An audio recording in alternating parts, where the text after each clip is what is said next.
Bonjour à toutes et à tous et bienvenue dans ce nouvel épisode d'Historia. Aujourd'hui, nous allons parler du fils d'Odin. Il est le dieu du tonnerre et terrasse tous ses ennemis à l'aide de son fameux marteau, le Mjolnir. Aujourd'hui, nous allons parler de Thor.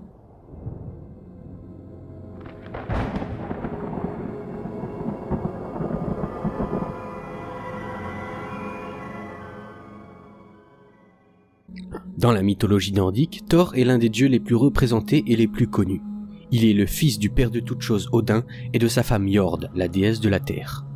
Il a pour épouse Sif, avec qui il a eu Modi et Trud, et avec son amante la géante Jarn Saxa, il a eu un troisième enfant, qu'il a appelé Magni. Thor héberge cette famille dans la plus grande demeure de tout Asgard, Bil Skirnir. Thor est doté d'une force colossale. Il fracasse les crânes de toutes les créatures menaçant son peuple avec l'aide de son arme fétiche, le Mjolnir. Mais Mjolnir est si puissant que Thor a besoin de ses gants magiques et de sa ceinture, respectivement Jarngeip et Meginjord. Ce marteau fut forgé par les nains Brok et Eitri.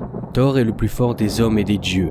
Il en est le défenseur ainsi que le défenseur de Midgard contre tous les géants. En cela, il est l'un des dieux les plus vénérés. Thor est le dieu de l'orage, mais contrairement à Tyr, le dieu de la justice, il est aussi le dieu du combat au corps à corps et des arts martiaux.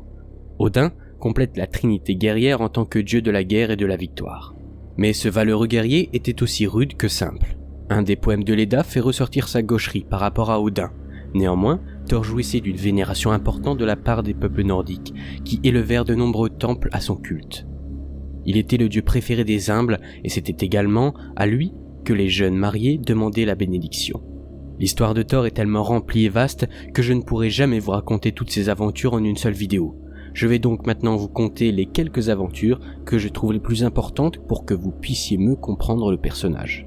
Une fois, le farceur Loki coupa les cheveux de la femme de Thor, Sif, pendant son sommeil. Thor furieux menaça Loki de lui fracasser le crâne s'il ne trouvait pas une solution pour faire repousser ses cheveux à Sif.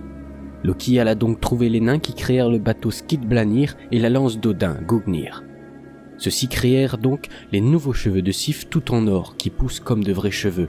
C'est pour cela que dans la mythologie nordique, l'or est aussi appelé la chevelure de Sif. Ensuite, Loki parie sa tête aux nains Brok et son frère Eitri qu'ils ne pourraient jamais fabriquer des objets aussi précieux. Ceux-ci créèrent donc en réponse le Vera au soie d'or de Freyr, nommé Gullinbursti, l'anneau d'or d'Odin Dropnir et le marteau de Thor Mjolnir, qui possède un manche court parce que Loki a distrait les nains pendant sa fabrication.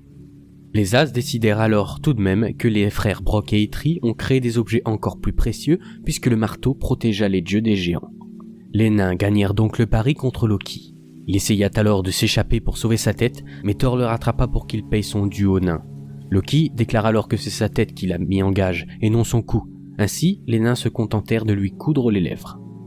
Thor aime beaucoup pêcher, c'est pourquoi il décida d'aller se faire une petite partie de pêche avec le géant Ymir. Thor se rendit chez le géant Ymir qui l'accueillit pour la nuit. Le lendemain, Thor l'accompagne pour une partie de pêche, bien qu'Ymir doute des compétences de Thor pour la pêche en haute mer. Thor insiste et prend comme appât la tête d'un bœuf qu'il a arraché lui-même de ses propres mains.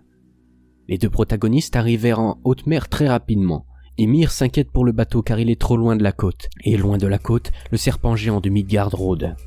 Mais Thor insiste malgré la crainte du géant.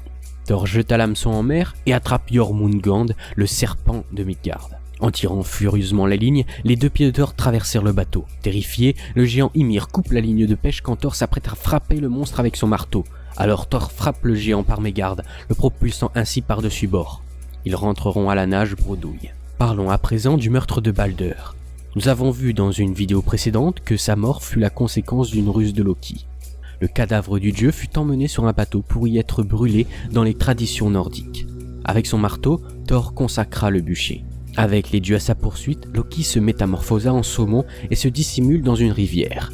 Les dieux utilisent un filet de pêche et remontent puis descendent le fleuve pour l'attraper, avec Thor tenant une extrémité du filet et tous les autres dieux l'autre. Mais Loki le réchappe en sautant par-dessus le filet. Les dieux recommencèrent, mais avec Thor marchant au milieu de la rivière. Cette fois, lorsque Loki sauta, Thor attrape fermement sa queue, et depuis, tous les saumons ont un corps mince à l'arrière pour pouvoir s'échapper à la poigne de prédateurs. Les As emportèrent ensuite Loki dans une caverne. Ils prennent aussi Vali et Narfi, et métamorphosent le premier en loup qui dévore le deuxième. Avec les boyaux de Narfi, il lie Loki à 3 pierres et attache un serpent venimeux au-dessus afin que son venin lui dégoûte sur le visage. La femme de Loki, Sigyn, reste à ses côtés avec une cuvette pour rassembler les gouttes, mais dès qu'elle se retourne pour la vider, le venin coule sur le visage de Loki, lui causant tellement de douleur qu'il en résulte les tremblements de terre. Le dieu malin est ainsi condamné à ce supplice jusqu'au Ragnarok, quand toutes ses chaînes se briseront. Passons maintenant à la dernière petite histoire, le moment où Thor perdit son marteau. Un matin s'éveillant, Thor s'aperçoit que son marteau, le Mjolnir, a disparu. Extrêmement troublé, il s'en va prendre conseil auprès du dieu malicieux Loki. Celui-ci est persuadé que le marteau a été subtilisé par un géant, et avec un élan de bonté, Loki va lui aussi chercher le Mjolnir. Pour la recherche du marteau, il emprunte à la déesse Freya son vêtement magique à plumes, qui permet de traverser les airs et arrive donc très rapidement au pays des géants. Il y rencontrera le géant Thrym, l'interroge et apprend très vite que c'est lui le voleur de l'arme du dieu du tonnerre. Le marteau a été caché sous terre à 8 brassées de profondeur. Thrym ne consentira à rendre le marteau que si on lui donne la main de Freya. Cette réponse fut rapportée aux dieux et ils se réunirent et tentèrent de trouver une solution à ce problème, mais en vain.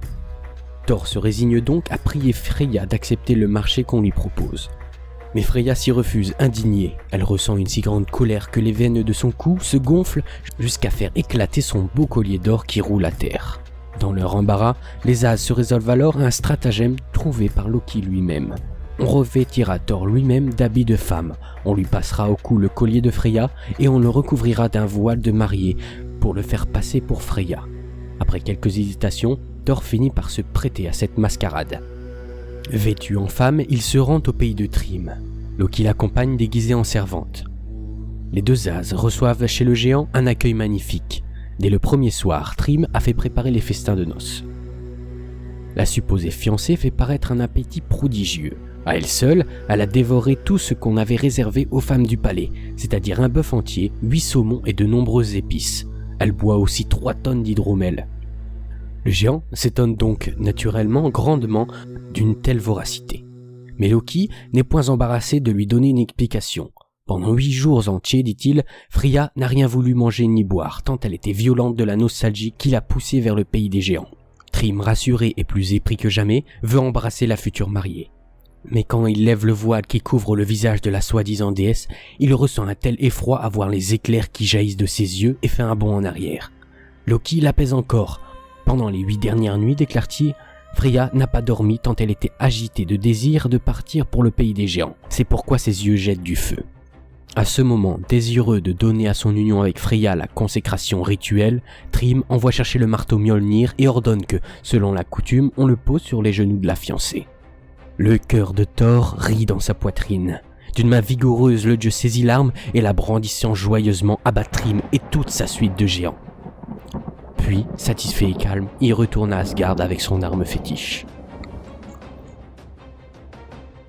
Merci à toutes et à tous d'avoir suivi cette vidéo et j'espère qu'elle vous aura plu.